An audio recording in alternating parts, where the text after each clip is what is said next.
So far you have seen how the people in this Harappan civilization or this Indus Valley civilization used to live. Now let's check out how they earned their daily bread. Well, firstly, their main occupation was farming, right? They had plenty of water thanks to the river Indus, and they used different methods of irrigation. In fact, they even had wells and canals for irrigation. With this irrigation system, they were able to grow crops like wheat, barley, gram, pea, maize, and even mustard. And in fact, they were the first to grow cotton in India. You see, agriculture was solely dependent on the soil quality and the types of tools that were used and advancement in farming methods. Because of this, these people were also the first to use plows, and they also used sickles for farming. Lastly, they also domesticated animals like the one that you can see in this picture, buffaloes, goats, and even sheep. Furthermore, they even plucked fruits like bear and even hunted and caught fish. But that's not all. You see, these people were really good at metal casting as well as stone casting. And some of the most famous sculptures that have been found from the Indus Valley or the Harappan civilization because of excavations are these, the dancing girl and the bearded man. So now let's take a look at each of them. Now, starting with the dancing girl. So, since the Harappan civilization was there in the Bronze Age, which was a metal, so it is very common that metal casting was also done back then. One of the most popular sculptures that have been found in Mohenjo-daro .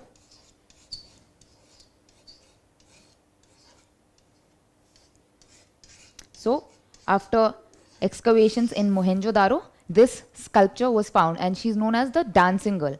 So why do you think the historians named her the dancing girl? Well, let's see. Her left leg is bent forward, whereas her right leg is bent a bit back.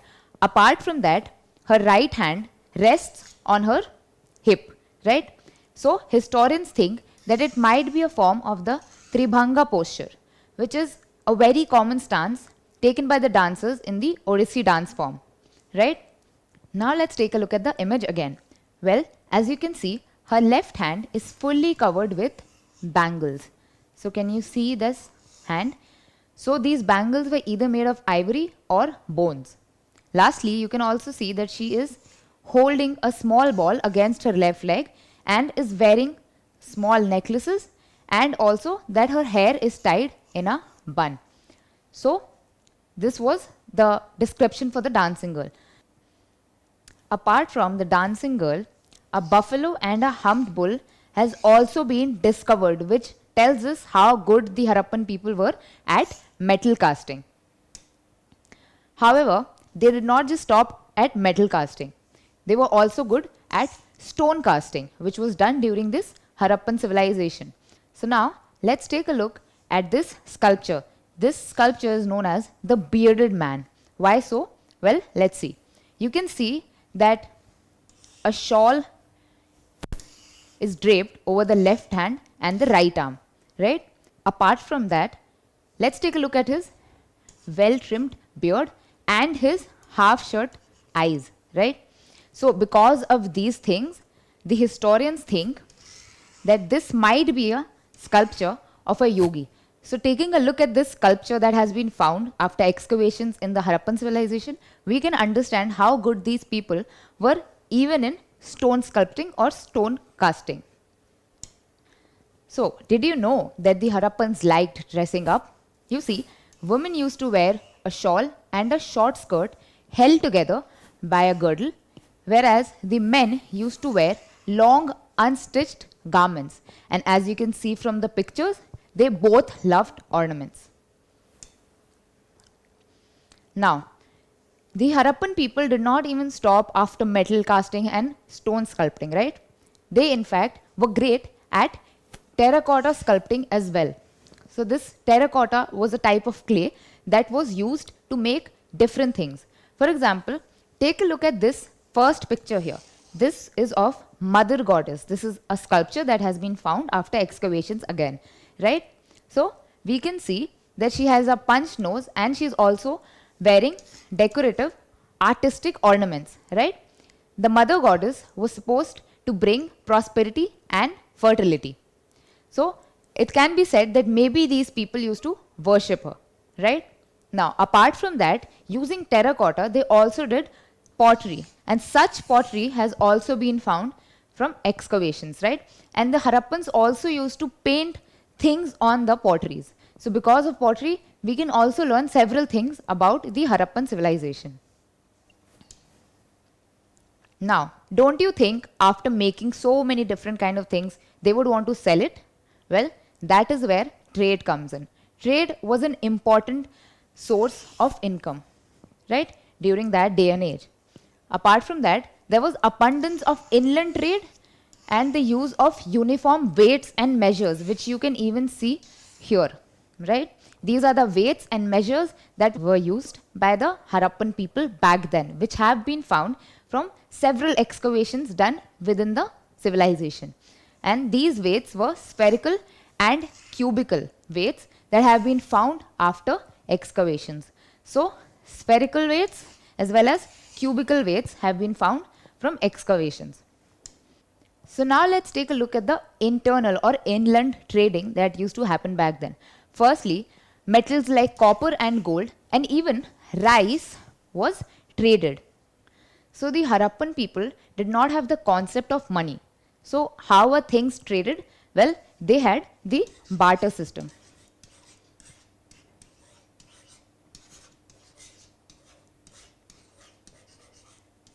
In this, one trade or one goods and services are traded for in exchange for other things, right? For example, take a look at this picture here. Here you can see a man trading an apple in exchange for a banana. So this is how the barter system used to work, and during those times there was a lot of internal trade within the Indian subcontinent, and so the barter system was practiced.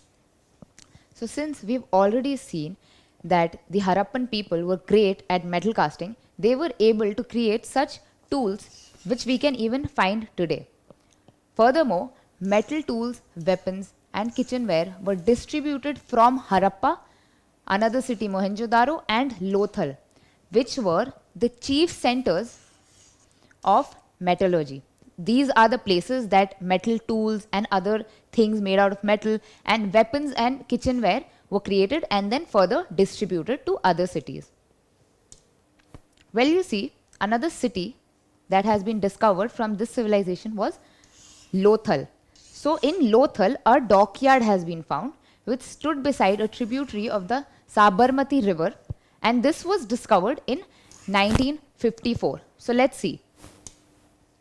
You see, because of the discovery of this dockyard, which you can see here, we can understand that overseas trade was also being practiced by the Harappan people, right? And this Lothal was an important center for making objects out of stone, shell and even metal. And so these things were traded from the dockyard that was found in Lothal. So ships would often come here and boats would come here using the rivers, and the things would be loaded and unloaded, and that's how the trade used to work. So these dockyards were brick built dockyards in a rectangular structure.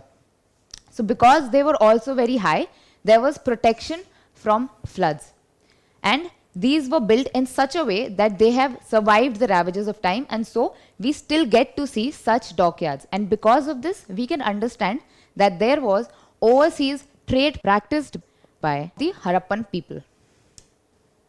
So we know that they were conducting foreign trade. But who were they conducting foreign trade with? Well, foreign trade especially with Mesopotamia. You see, Mesopotamia was another civilization, the Mesopotamian civilization, which was also there at the same time that the Harappan or the Indus Valley civilization was flourishing. So there was a lot of trade happening between both of these civilizations. And this trade was mainly done through water transportation. How do we know this? Well, we have found several such docks, right? So with these docks, we can understand that there were ships and boats traveling through water. So how do we know that these Harappan people were in fact conducting trade with the Mesopotamians? Well, we have some interesting news for you. You see, several seals have been found, such as this one and this one, with the impression of a seafaring ship, a mastless seafaring ship, which have been found, which tells us that they indeed practiced overseas trade even with the Mesopotamians. If you take a closer look at these seals, you can find that they have a ship drawn on them, right? This, and then even this one right here. You can see that ships were built, and so we can understand that such ships were used for trade. And this is how trade used to happen. So this is where the Indus civilization or the Harappan civilization was, and this is where the Mesopotamian civilization was. So using water transport, they were able to conduct overseas trade. Isn't that fascinating? Now, apart from that, several seals of the Indus Valley civilization have been found in Mesopotamia, whereas Mesopotamian seals, such as this one which you can see here, have also been found in the Harappan or the Indus Valley civilization, which tells us exactly how extensive this trade network was between these two civilizations. Now, many Indus Valley seals have been found in dash China, Mesopotamia, or Egypt. Well, the correct answer is Mesopotamia. Many Indus Valley seals have been found in Mesopotamia because trade used to happen between these two civilizations. So, we've already heard about these seals. Well, what exactly are they? Well, they must be important because more than 2000 seals have been discovered. These were generally rectangular or square shape, as you can see in this picture here, and they were usually made of soft soapstones or steatites. So these had various impressions and inscriptions of animals. Take a look at this picture. Even here in this seal you can see that some animal has been made. Well, can you see the holes that are there on these seals? Well, we can understand that a thread was passed through these, and then these seals could have been also worn as amulets. Historians think that these were worn by people to protect them from evil spirits. Along with that, seals were also used as stamps. So this is a stamp, right? And after pressing it on clay, you will get this impression. So we can understand that seals were also used as stamps on official records. One of the most important seals that has been discovered from the Harappan civilization is this Pashupati seal. Take a look at this seal. What can you figure out? Well, we can see that there is a man who has 3 heads, right, or 3 faces, right, and he is wearing a cap or a helmet, right. Along with that, he is sitting in a yogic posture, and there are several animals surrounding the man. This is called the Pashupati seal because of the animals. This man has been identified as Lord Shiva, who is even worshipped today and is considered to be the god of animals, right? So this is one of the most notable seal belonging to this time period. So as more than 2000 seals have been found, these must be important, right? So now let's try to figure out the importance of seals today, right? So because these seals act as an authentic source of information about these Harappan people. How so? Well, let's see. Firstly, the figures that have been engraved on the seals provide information. What kind of information? Well, about their physical features, ornaments, and dressing styles of the people of this Harappan civilization. Furthermore, these seals also explain the religious beliefs of the Harappans. We have already seen the Pashupati seal, right? So, from that seal, we get to understand the religious beliefs of the Harappans, right? Furthermore, they also offer ideas about the commercial activities of the people. For example, we've already seen those seals with ships on them, right? So from that, we can understand that these people were conducting trade, not only inland, but also with different civilizations outside. So this information comes to us because of the seals, right? Lastly, they also reveal outstanding skills of the artists, because someone made those seals, right? And they were made with such precision that we can understand the skills of the artists. However, there were also some people whose main job was to prepare these seals. These people were known as scribes.